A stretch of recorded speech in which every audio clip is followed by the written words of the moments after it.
So I'd like to learn more about the specifics of what you do and how that works.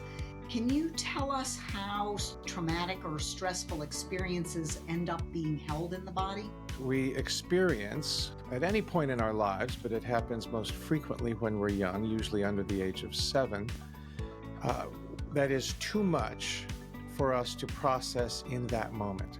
You can see why it would happen more frequently when we are young, because we have fewer emotional and cognitive tools to cope with a stressful situation or an overwhelming situation. But whenever it happens, we get hit with a situation and we don't have what it takes to fully process it, emotionally, physically. So you stuff it because that's what's required of you, to be safe, perhaps. At least emotionally safe, and in some households to be physically safe. So you stuff that energy in your body and in your subconscious and lock it away. And what that can then do is find its way into muscles and neural pathways that remember at a subconscious level that event. So that muscular structure and your neural pathways remember that outside of your awareness, in your body, in your subconscious, but outside of your conscious awareness. That then is a reminder, or it becomes a reminder for future events. Some other event, unrelated, years later, maybe decades later, will happen and trigger this unprocessed energy in your body. And it's a problem because we don't have any awareness that this is going on, so we act automatically in a response. We might act out with over-the-top anger that seems out of proportion for the event at hand when decades later. Or it might cause us to not take a course of action because we somehow have some unconscious fear of going there, wherever there is. Our body remembers, but we may not in our conscious awareness. And so that's the metaphorical way of describing how it happens. We can't process an energy, it becomes stored in our body, and then somehow it informs how we view the world and how we respond to the world that we are viewing, I should say. And how might these energies show up as physical illness? Well, the easiest way to think about this is, the most common in my experience, is stress.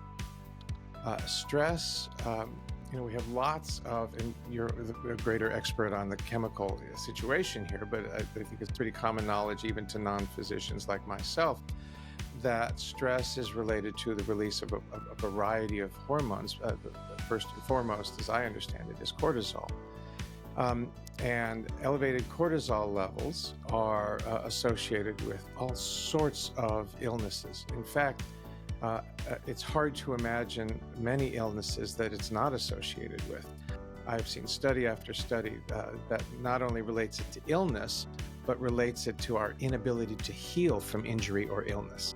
It affects our ability to respond to injury or illness by lowering our immunoresponse system. So very serious illnesses are associated with elevated cortisol levels. You're a greater expert on that, but it's my understanding it's related to a variety of heart issues. It's been associated with cancer, and even wound healing. I think about it like a wound. At first, if you have an open wound and no bandage or clothing over it, and you touch it, it's very sensitive. So that's what I was talking about earlier. It's very sensitive, and you might respond in an oversensitized way. But then think about what happens. It builds a scar, which is tough and it doesn't have any nerve endings in it, and it's inflexible, and it doesn't grow. It's just a scar, and it can happen externally on an outside wound. It's easier to think about it that way for a lot of us. But of course, we know that this happens internally as well. Well, then what happens? We lose contact with what we're feeling. And so we're less able to respond to symptoms because we don't even notice them. If these energies leave the emotional and psychological equivalent of a scar, we don't want to feel it. That's a piece of us we don't want to feel in our bodies. And if we're insensitive to our own symptoms, we're more likely, in my mind, to leave those symptoms untreated, and therefore even the ability to catch early stages of illness before they develop into more serious illness is impaired. In fact, all along the way in the course of development of the progress of an illness, our ability to even notice what we really should be noticing if we were not scarred emotionally becomes impaired.